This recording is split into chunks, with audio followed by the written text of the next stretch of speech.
Are you sad? Are you depressed? Are you heartbroken? Are you in mental anguish? If you answered yes to any of those, then alright, here we go. Top 10 movies to watch when you're depressed. Number 1, The Last Airbender movie. Just fucking kidding. That movie is a spine-squeezing, vagina-shredding shit machine. The Last Airbender movie will actually cause you depression. Do not watch it. I only mentioned it to grab your attention, and now that I have it, let's get started. I'm Max. I highly recommend watching them with a physical friend. If you don't have a good physical friend who wants to watch some incredible movies with you, then fuck them, who needs them? Okay, let's get into it. Logan. What the fuck is a superhero movie doing on this list? Well, have you seen Logan? It's more of a Western action than it is a superhero movie. Okay, then what the fuck is a Western action movie doing on this list? Well, have you seen Logan? This is a very sad movie, especially if you've seen any of the other X-Men movies. I have never seen the original trilogy, and this one still hit me like a truck. It definitely hits you harder if you're a guy and you see yourself as a father figure or something like that. So if you're a girl, I'd maybe give this one a pass, because I've heard mixed things from girls, but I've only heard greatness from other guys, like my man Mike. They were all stellar. Even the child actress was phenomenal. And I don't know if this was the case for anyone else, but I was kind of sick of seeing Hugh Jackman playing Wolverine over and over. But after this movie, I was like, no one touch Wolverine. No one. This is perfect. Nobody do anything to him. Good job, Hugh Jackman. I love you. So yeah, that should tell you something. It feels gritty, and it excels in feeling that way. The writing, the lighting, the locations, the effects, everything is put together so extraordinarily well. I remember watching it and thinking there was dust in the air, and that just shows how much time and effort is spent creating the stellar atmosphere in this film. I was glued to the screen. Every so often there will be an intense moment where actual difference is made in the story. Like there's no moment that doesn't serve a purpose, at least it felt that way. The characters are constantly changing with every plot line that unravels around them. There are some scenes still stuck in my head just recalling how gorgeous they were. There's even a study of the cinematography and lighting. This film is very visually pleasing. If it can make grown men cry their hearts out, then I'd say it definitely did its job. Are you becoming too tired to do anything worthwhile with your life? Are you slowly seeing how obsolete you'll become to the world? Are you a ticking time bomb who brings nothing but pain and suffering everywhere they go? Or are you old? Then this movie is for you. Logan is exactly how I feel on a daily basis, even if I'm not hundreds of years old. This movie feels like my life, except maybe nowhere near as shitty or dangerous, but I'm sure you'll still feel for Wolverine just as I have and engage in the lessons taught within, just as I have done. Dear Zachary. Okay, so let's say your friend was murdered by his ex-girlfriend, and then his ex-girlfriend who murdered him is expecting his son. You are a filmmaker who's making a movie for their son named Zachary, hence the name Dear Zachary. This is what Dear Zachary is about. This film is so fucking good, plot-wise, and that's amplified being that this is all real. If you are going to watch it, please do not look up anything besides the movie itself, because it can be spoiled fairly easily, and it is completely unpredictable, at least for me. Like, the contents within this film had me at the edge of my seat the entire time, that I vividly remember my back hurting while I was watching this because I was slouched over staring straight into the screen. This isn't acting. The emotions and everything told within the story are real. This is real. This is a documentary, and it makes it so much more, if you get what I'm saying. You will feel something, and it's sad to see that such extraordinary work happened at the expense and suffering of a good, beautiful human being and their family. While the atmosphere isn't created through the sound design or cinematography, it is created through the story itself and the people who are living through it. From what I remember, it starts out pretty slow but picks up really quick and stays solid throughout. Boilerplate documentary style. Very fair. Same thing, just serviceable. Unlike any other film in this list, this one, once again, is real. This is a documentary. If you don't like documentaries, or if you don't know if you like documentaries, just fucking watch this. It's heartbreaking, and it made me cherish life and love those around me while I'm still alive. And in that, I began to enjoy life a little bit more while determining myself to try to help the world in any way I can to prevent shit like that from happening. But with that being said, no matter how incredible any piece of media is, it will never replace the gorgeous people who have passed away to make it happen. But at the very least, they could make this masterpiece to honor their memories. I don't even know if the message I received from this film was intentional, but what I gather is that even when the worst possible things happen, you make the best of them. I just do what the filmmaker did, and survive the hardest parts to become stronger in order to do better so that I can make the world a better place, just like any of you. Despite his friend passing away, he made the best of it that he possibly could. Even when everything was going wrong, he kept going. They all lived on for their loved one that passed away, and we should do the same. In that, they never really died, because they are living through us. And that's the most important thing I think any of us can do. Eternal Sunshine of the Spotless Mind. It's a bit confusing at first, some twists and turns here and there, but once you start to get started and get the hang of everything, you'll start to find out how beautiful it is. And there's symbolism everywhere. If you're heartbroken at all, then I cannot recommend this film enough. This is the first movie I've ever seen where Jim Carrey isn't all over the place. For the first time, he's finally calm and collected, and it's refreshing to see him do such a good job. He's such a fantastic actor, and he really shines through this movie, and same goes with the Titanic girl. There are a few performances that feel a little inferior, but nothing that distracts from how great it is. I wouldn't say this is something revolutionary in terms of tone, but it certainly has its own flavor. There's nothing bland, it's done very well, just nothing exceptional from what I've seen. I think it develops at a fairly comfortable level. It's set up so you're immediately interested in the characters, which I thought was executed near perfectly. Nothing spectacular, but it looks good. It looks great. It carries quite a whimsical and hopeful tune throughout, and I think that was a good idea. This movie feels good to watch. It never sinks you down deeper into the depression of heartbreak. It's nice. Our memories are precious. They are who we are. The good ones, the bad ones, even the worst ones, they are a part of us. There are even some people who believe that the synapse of memories we hold in our minds is what our consciousness is, which isn't scientifically proven, but you get where I'm going. This movie shows us the beauty in our memories. There's a certain heartstring it pulls whenever we see a character forget someone important to them, and we just want so badly to make them remember the stories that we were just shown. Along with that, I think there's a symbolic significance that I picked up with this movie the second time I watched it. It's basically saying, when are you ever gonna learn? And the characters give that theme the finger, saying, we don't want to learn, we want to be who we are, because they can't remember the reasons why they shouldn't learn, and they end up repeating history over and over.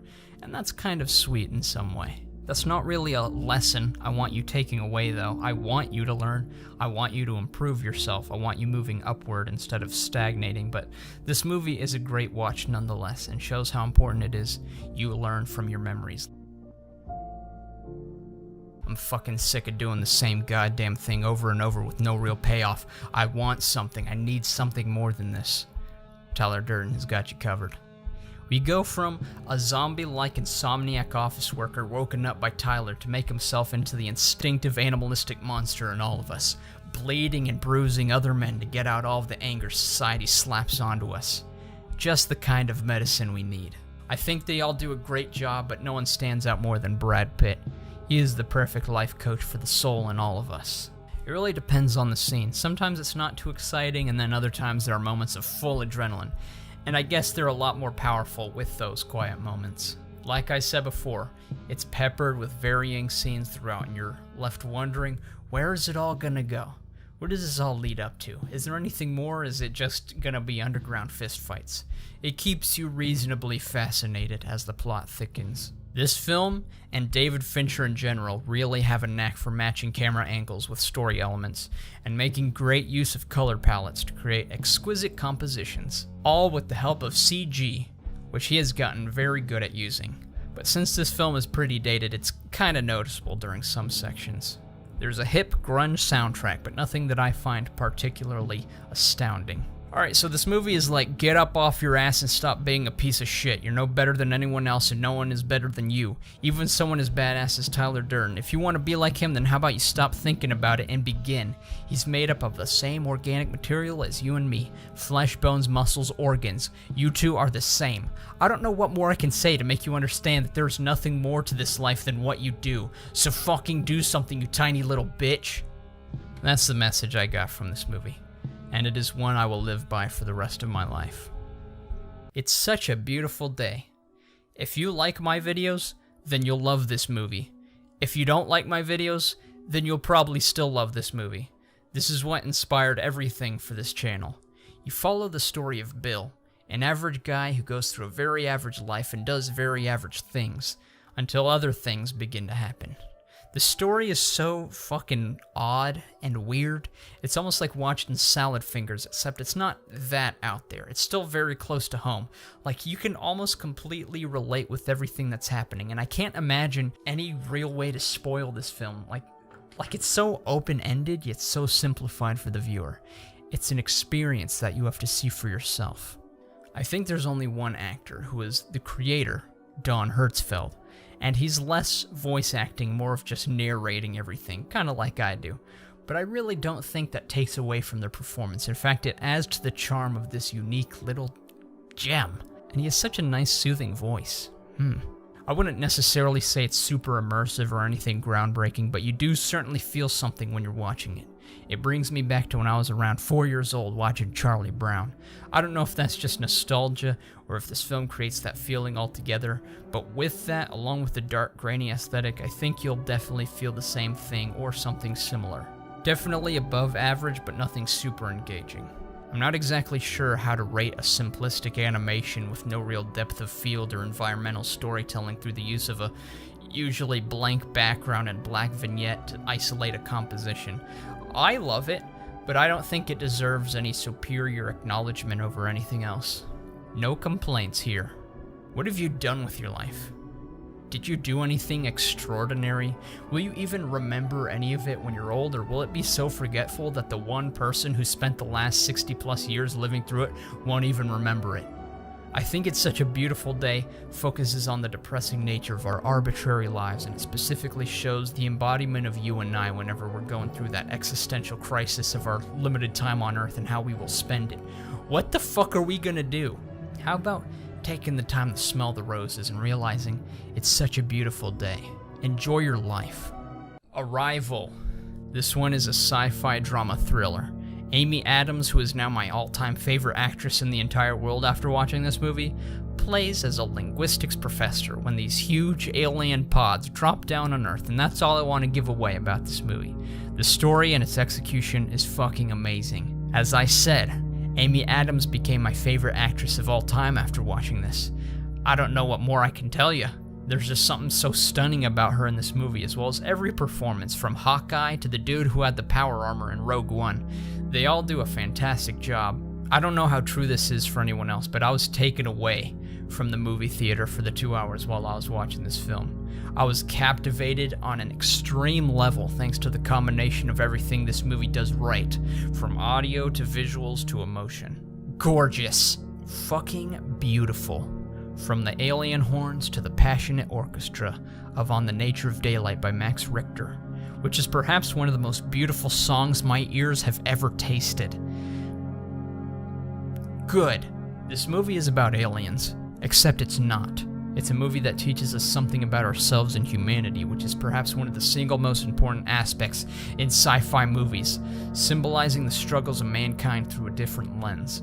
This film teaches how important it is to communicate with each other, that if only we open our ears and eyes to the other perspective, we'll realize we can do better for each other, as well as for ourselves. And not only that, it teaches no matter how fucking hard life gets, no matter how much you're gonna suffer, even if you know it's gonna be a living hell, it is still worth living through. And it really is. For all of you who are borderline suicidal, I am telling you, as a survivor of failed suicide and depression, it is worth living through. Now fucking live through it and watch this beautiful ass movie. Blade Runner 2049. This one is a sci-fi action drama thriller about robots, and is a sequel to the one released in 1982. That is all I want to say about the story. If you have not seen it, close this fucking video right now and go watch it, as well as everything else on this list. I don't care if you won't get to hear my opinion. I want you to get the fuck off your ass and watch Blade Runner 2049. It's ridiculous to say, but I am offended and disgusted that this film isn't doing so well in the box office, because that tells the production companies, oh, okay, so a film doesn't have to be good to be successful. Let's just shit out 50 more mediocre films about dating and superheroes. Go fuck yourself. Please, guys, just go watch this film. Otherwise, the rest of this is just going to be me overhyping it for you. Go watch it. Okay, here we go. Ryan Gosling is a god as always, but Henry Ford, for the first time in a long time, actually acted like an actor and played the character.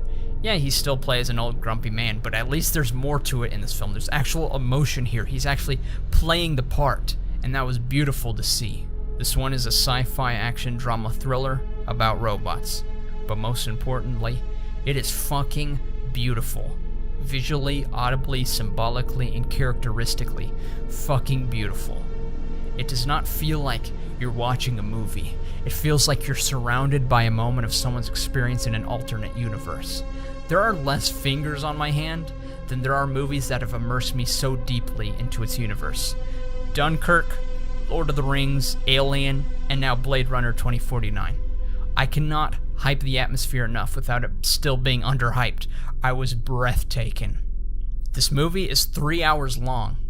I didn't realize that. A devastating supercluster of life lies within this film, and even when it ended, I was like, but I want more. I want more, give me more. Jesus Christ. I really hope they release more of this. You are doing yourself a huge disservice if you do not go to the theaters to watch it.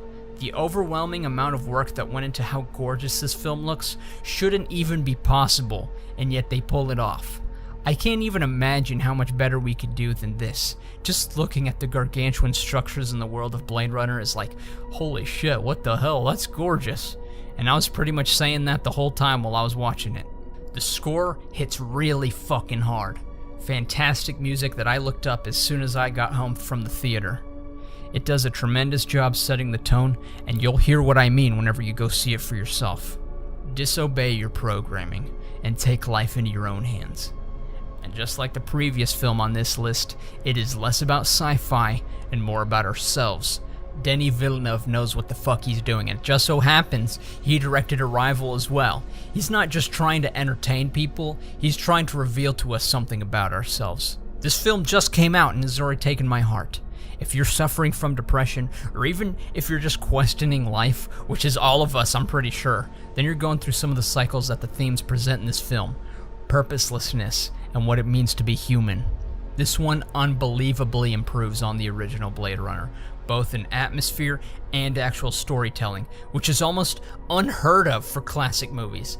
This would be like if they rebooted the Terminator films and it turned out to be better than Terminator 1 and 2, which is probably considered impossible. But Denis pulled through and did exactly that. After I saw this, I just dropped everything and I was like, fuck it. I'm taking my life into my own hands, just like Cade does in this movie. This became one of my most favorite films of all time. And I hope it did for you too. That's right, I said did, because you were already supposed to watch it. If you did not watch it and you watched this review, why? Stop! Go away. These movies are amazing. You may have noticed that they're not inherently about depression. That's because movies about depression either suck so fucking hard or leave you more depressed. And I don't want to do that to you guys. I want to give you something that can pick you up off the ground and push you forward, okay? You may have also noticed that there's no anime movies on this list. That's because I have those saved for a later video, so stay tuned for those. I upload every other Saturday. You may have also noticed that there's only 7 movies here, and that I'm giving these movies extremely high ratings and positive judgments. I am not someone who just gives out 8s, 9s, and 10s all the time. I'm specifically choosing movies that are some of my all-time favorites. Unlike other top 10 videos where they'll give you a bunch of mediocre ones just to make it half filler, half killer, I'm giving you all killer. These are movies that have moved me. These are films forming who I was yesterday to who I am today. When I enter a theater, I expect to be changed whenever I leave, even if it's very slight. That is what I want from a film. And although being entertained is great, I don't want to just waste 2 hours of my life staring at a screen unless I gain something worthwhile from it. Whether that be an important lesson, an unforgettable theme, a captivating story, or whatever it brings to this world. And I hope these movies do just that for you. Now go watch them. If you haven't already, go. All of them, each one, each and every one. And subscribe to me if you didn't hate me. And don't unsubscribe from me if you're already subscribed to me. Unless you hate me, then you can unsubscribe from me. And I'm supposed to tell you to like the video and everything. You should do that, but I hate asking. And I upload every other Saturday, so stay tuned. Okay, and that's it. All right, take care, everyone. Toodles.